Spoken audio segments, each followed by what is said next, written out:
ఇదిగో భిక్షం వైకొనండి. తాతయ్య తమది ఏ ఊరు? బాబు, దేశ సంచారణమైన మా బోటు సాధువులకు ఒక్క ఊరులను ఉంటుందా నాయన? ఎక్కడ ఉంటే అదే మా ఊరు బాబు. అయితే తాతయ్య మీరు ఏ ఊరు నుండి వస్తున్నారు? నిజం చెప్పాలంటే ఆ ఊరు చాలా దూరంలో ఉందిలే నాయన. అయినా పసిబిడ్డవు, నీకెందుకు నాయన ఆ ఊరి పేరు? పోనీ ఇచ్చట నుండి ఎక్కడికెళ్తున్నారు అదైనా తెలపండి తాతయ్య. ఆహా, పిట్ట కొంచెమైనా పూత ఘనంగా ఉంది. సరే చెప్తాను విను.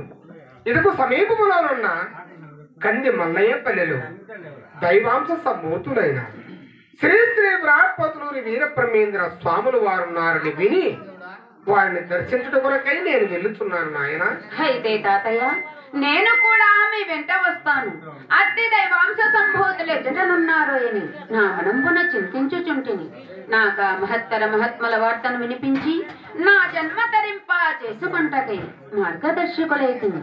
మీ మేలు ఎన్నటికీ మరవజాలను దయించి నేను కూడా మీ వెంట వచ్చుటకు అనుమతి ఇయ్యండి తాతయ్య. ఏమి వైపరీత్యము! ఈ బాలుడు సామాన్య బాలుడు కాడు. ఇంతటి బాల్య దశలోనే ఇంతటి విపరీతమైన వినయ విజేతలతో కూడిన భక్తి జ్ఞాన వైరాగ్యము నిలబడినది. ఇట్టి సుగుణాత్ముని పొరబడి తన వెంట కొనిపోతిన ఇతని తల్లిదండ్రులు చూసినా నన్ను చావు మోదదు. ఇతను తప్పించుకొని వెళ్ళిపోవటకు ఏదైనా ఒక బొంకగా తప్పదు. తాతయ్య గారేమో సందేహిస్తున్నట్లున్నది. తాతయ్య మీకేమీ భయము లేదు. మీరెప్పుడు వెళ్ళదరో తెలపండి తాతయ్య. నాయన నీవింగా పసిబిడ్డవు. కొద్ది దినములు తడుపు చేయము. నీ తల్లిదండ్రులు సేవ చేయొచ్చు. వారి అభీష్టముగా ఆశీర్వాదములంది పెద్దల సన్నిధికెళ్ళట మంచిది కావున ప్రస్తుతముని తలంపులాపుకునే సమయం మనకై వేచి ఉండుము నాయన. తాతయ్య నన్న పాఠం చేసుకొనక మీరెప్పుడు వెళ్ళదరో తెలపండి తాతయ్య. ఈ బాలకుడు తన పట్టు విడుపుకున్నాడు. ఇతను తప్పించుకొని వెళ్ళిపోవటే మంచిది. నేను ఈ రాత్రి కనిపించే రామాలయమును తెల్లవారిగానే లేచిపోయేదను. వస్తాను నాయన. చిత్తం తాతయ్య.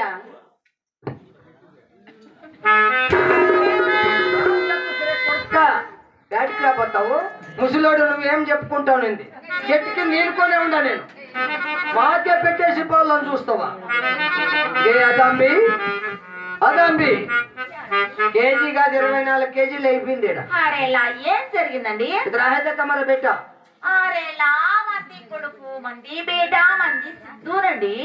మేము వెంకటరైపు కొడుకు అనుకుంటున్నా.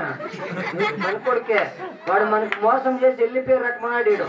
మనకిద్దరికి పెట్టేసిపోయే రకమన్నాడు. ఏమిటండి? ఎత్తిని గుండు. నేను చెట్టు కింద కూకొని ఈనుకొనే ఉండా. కొస కొస కొస కొస కొస అనుకుంటున్నారు వీళ్ళు. అవునండి. బేటా సిద్ధు మాటలు చెప్పు బోలో. ఇదేంటి బాబు విచిత్ర వేషము? బేటా సిద్ధు మన కులము నుండి బయట పెట్టేస్తారనన్నా. హమర బాత సును బేటా, హల్లా కర్కో బోలో బేటా. బోల్ అలాగనే తల్లి. బోల్. ఓం నమః శివాయ.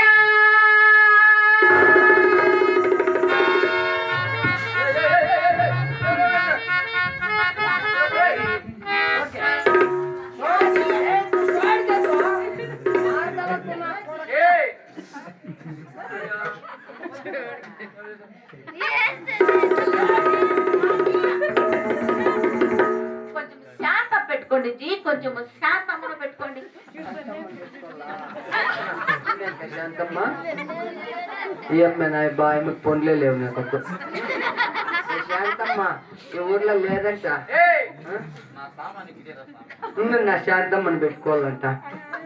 శాంతమ్మని పెట్టుకో. అవి మూగుడు పెట్టారు.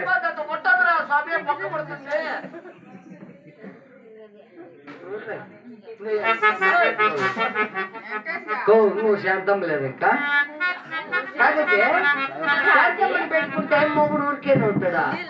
మెడుతూనే కొడతాడు. అంతే పని చేద్దాం. ఏంటండి? నేను శాంతమ్మని పెట్టుకుంటా, నువ్వు అయ్యమ్మ మోగిని కట్టుకో. అరేలా అలా కాదండి. మనసులో శాంతంగా నిబ్బరంగా ఇక్కడ మనసు చిన్నగా కొట్టేది ముందే కుక్కబాడి. మనసులో అండి మనసులో కుక్కబాడి.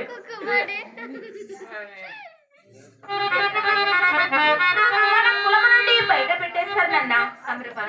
బేట హల్లా కర్కో బోలో బేట. బోల్ అల్లా అలాగనే తల్లి.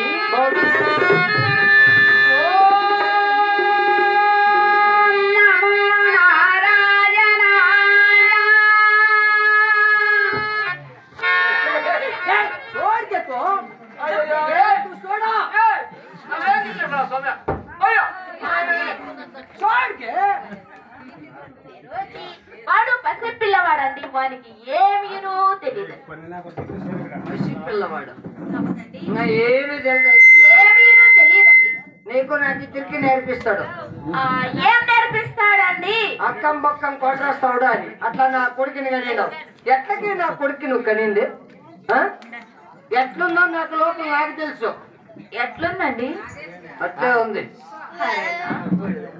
బేటా సిద్ధు, ఇది రావు బేటా. బేటా సిద్ధు, మీ తండ్రి గారు నిన్ను కొట్టడానికి చేతులు రాక నన్ను కొట్టుచున్నాడు బేటా సిద్ధు. హల్లా కర్పు బోలో బేటా. అలాగనే తల్లి. ఓయ్. ఓ